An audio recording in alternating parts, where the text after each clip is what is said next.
Took a look at my rather large selection of abstract algebra books for content about subgroups, given that I've been working through problems in section 3 of Galleon, which discusses subgroups. Now, there's more subgroup content in Galleon, but I'm only going for the very basic content.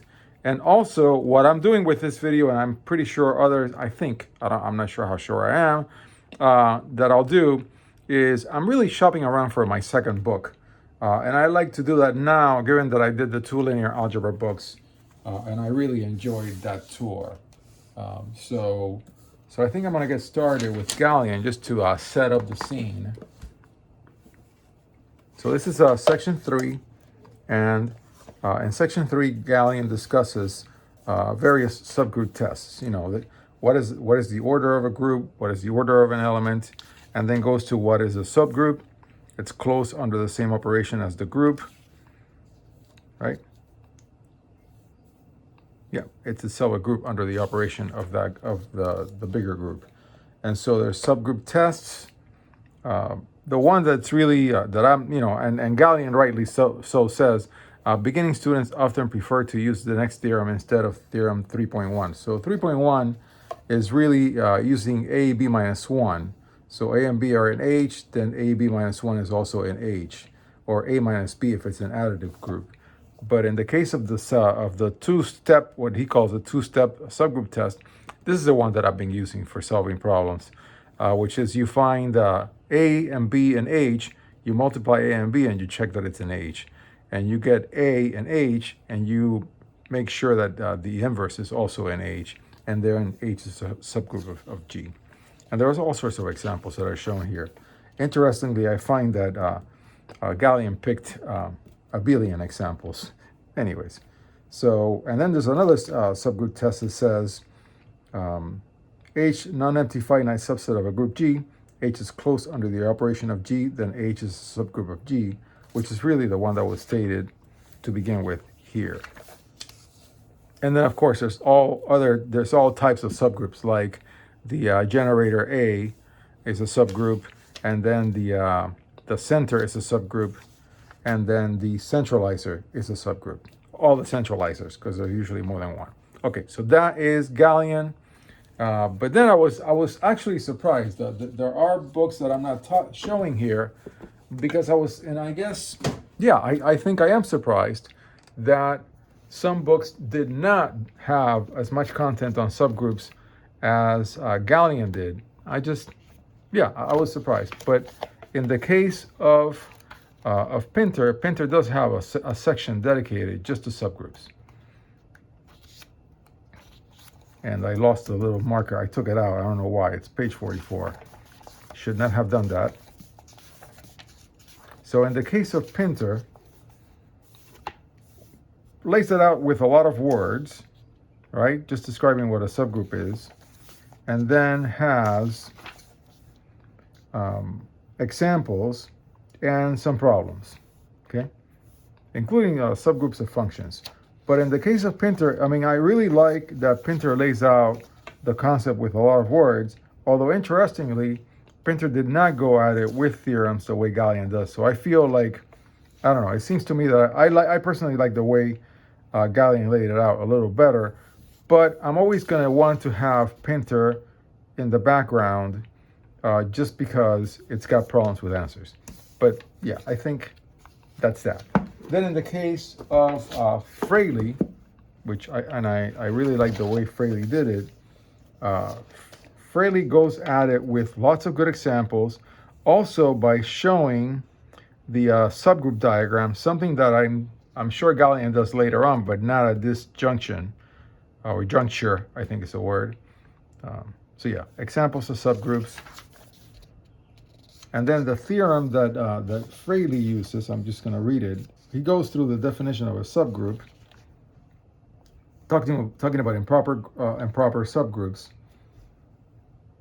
So it's all about being close under the operation. That's the definition that Galleon uses. And then the other theorem that Freley has is, let me see, I want to make sure that you can read it, is if it's an if and only if H is closed under the binary operation of G. That's like the definition that we saw before. The identity E of G is an H, and the inverse, if A is an H, the inverse is an H.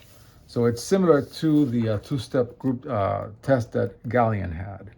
Then this one is more like the first theorem that Galilean had, which is a non-empty subset of H of the group G is a subgroup of G if and only if AB minus A times the inverse of B is in G. Interesting, because in the case of Galilean he says H. Yeah, but there you have it. And then, yeah, close under the operation. That one is also the one that Galilean has. So the content in Freley and Galilean is very similar. And of course, lots of examples. Yeah, I think, I don't know how exhausted I will be when I finish Galilean, but maybe I'll swing for doing Freley after Galilean. I'm not sure. And then, of course, the dictionary of abstract algebra, Dumbit and Foot, let me zoom out a little more, a little, has a whole chapter on subgroups. Of course, I guess the saying could be, Dumbit and Foot has a whole chapter of anything in abstract algebra. Maybe that's a statement to be made. And by the way, I got a great deal on this book. It's almost brand new, and I only paid $80 for it. It's a hard find to find this book under $100. All right, just a little segue there.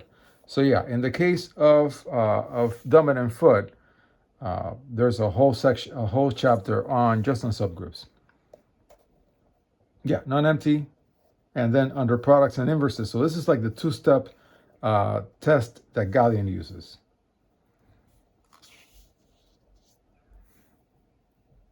Yeah, and then this one is really more like the first theorem, the AB minus 1, 1. Yeah, of course, a bunch of examples. And then centralizers.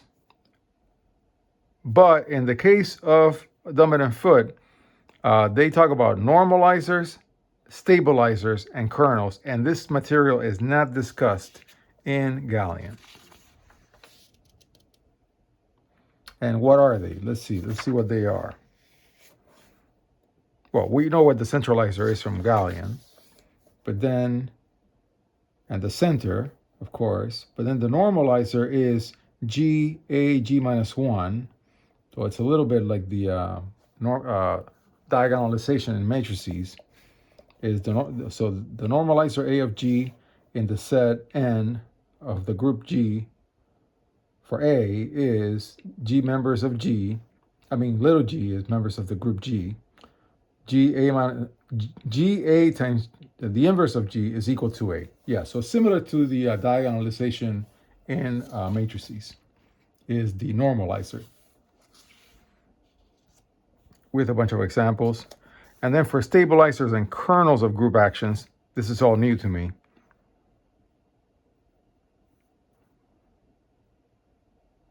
Affected by sets. So the stabilizer is G times S, the product of G and S, whatever that means, equals S. Yeah. And then the kernel, the kernel has it for all S. So I guess the kernel reminds me of the center, and the stabilizer reminds me of the centralizer. Yeah. So this tells me, of course, what I'm trying to find out here is if I went at Dumbit and Foot after Galilean, would I learn a bunch of new stuff, or would I just get to redo everything that I did in Galilean all over again? And one or the other is a good idea. Yeah, so there's a lot more content in Dumbit and Foot. Yeah, Galilean does discuss the generation of subsets. Yeah, subgroup of G generated by A. Yeah, this is a problem in Galilean that I was just working on.